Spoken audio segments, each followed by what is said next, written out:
നമസ്കാരം.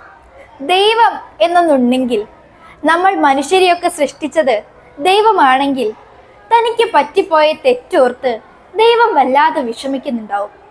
കാരണം ഈ ഭൂമിയിൽ മനുഷ്യന് വേണ്ട സർവ്വവിധ വിഭവങ്ങൾ ഒരുക്കി വെച്ചിട്ടും എന്തിനാണ് ഈ മനുഷ്യര് വെറുതെ ദുഃഖിച്ചും കരഞ്ഞും ഈ മനോഹരമായ ജീവിതം വെറുതെ എങ്ങ് കളയുന്നതെന്നോർത്ത് ദൈവം പൊട്ടിക്കരയുന്നുണ്ടാവും.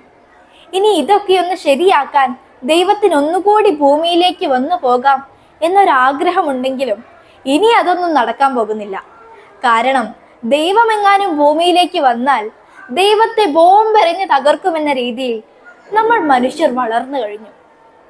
എത്ര രസകരമായിട്ട് ചിരിച്ചും കളിച്ചും കഴിഞ്ഞു പോകേണ്ട ഓരോ മനുഷ്യരും ഇന്ന് ദുഃഖിച്ചും കരഞ്ഞും ദുരിതമനുഭവിച്ചും പരസ്പരം യുദ്ധം ചെയ്തും എന്തിനാണ് ഈ മനോഹരമായ ജീവിതം വെറുതെ അങ്ങ് കളയുന്നത്? കുറച്ച് വർഷങ്ങൾക്ക് മുൻപ് നമ്മുടെ ഭൂമിയെ ഒന്നടങ്കം നിശ്ചലനമാക്കിയ കൊറോണ വൈറസ് രംഗത്തുണ്ടായിരുന്നു. പക്ഷെ ഇന്ന് നമ്മൾ മനുഷ്യരുടെ മണ്ടത്തരമോർത്ത് ആ കൊറോണ വൈറസ് പോലും പൊട്ടിച്ചിരിക്കുന്നുണ്ടാവും. കാരണം അന്നൊരു മനുഷ്യന്റെ ജീവൻ രക്ഷിക്കാൻ വേണ്ടി കോടികൾ ചിലവഴിച്ച അതേ മനുഷ്യർ തന്നെയാണ് ഇന്ന് മറ്റു മനുഷ്യരുടെ ജീവൻ എടുക്കാൻ വേണ്ടി കോടികൾ ചിലവഴിക്കുന്നത്. എന്തൊക്കെയാണല്ലേ നടക്കുന്നത്? നമ്മൾ മനുഷ്യർ ചെയ്തുകൊണ്ടിരിക്കുന്ന ഏറ്റവും വലിയ തെറ്റെന്താണെന്നറിയോ?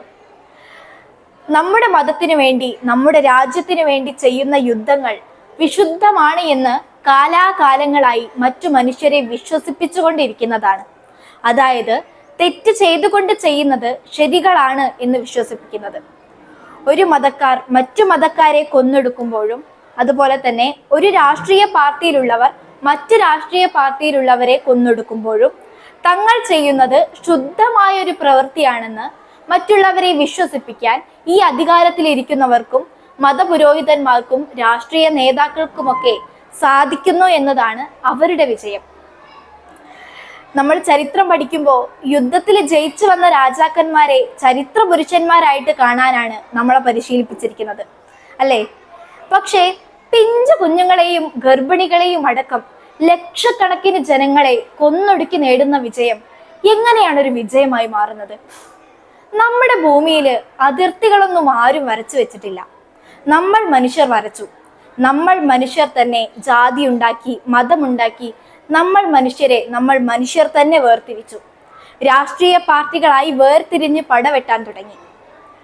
നമ്മുടെ ഭൂമിയിലെ 75% ഊർജവും യുദ്ധങ്ങൾക്ക് വേണ്ടി മാത്രം ചിലവഴിക്കുന്നതാണ് എന്നാണ് പറയപ്പെടുന്നത്.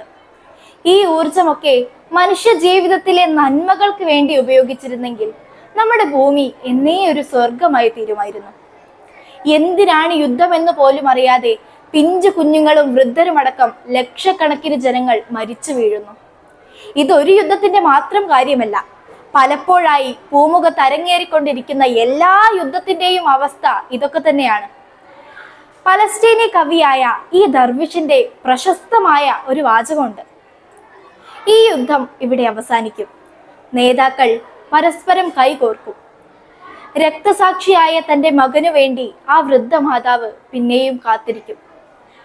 തൻ്റെ പ്രിയപ്പെട്ട ഭർത്താവിന് വേണ്ടി ആ പെൺകുട്ടിയും കാത്തിരിക്കും. തങ്ങളുടെ നായകനായ പിതാവിന് വേണ്ടി ആ കുഞ്ഞു മക്കളും കാത്തിരിക്കും. ആരാണ് ഞങ്ങളെ വിറ്റതെന്ന് എനിക്കറിയില്ല, പക്ഷേ ആരാണ് വില നൽകിയതെന്ന് ഞാൻ കണ്ടു. അങ്ങനെയായിരുന്നു ആ വാക്കുകൾ.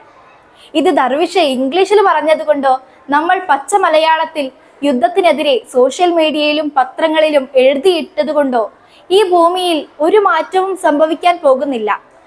പകരം നമുക്കൊന്ന് ചെയ്യാൻ സാധിക്കും. നമ്മുടെ മനസ്സിലുള്ള മഹായുദ്ധത്തെ ഇല്ലാതാക്കാൻ നമുക്ക് സാധിക്കും. മറ്റു മതക്കാരോടും മറ്റു രാഷ്ട്രീയ പാർട്ടിക്കാരോടുമൊക്കെയുള്ള പകയും വിദ്വേഷവും ഒക്കെ മാറ്റിവെച്ച് ഒരു നല്ല നാടിനെ, ഒരു നല്ല ലോകത്തെ നയിക്കാൻ നമുക്ക് സാധിക്കും.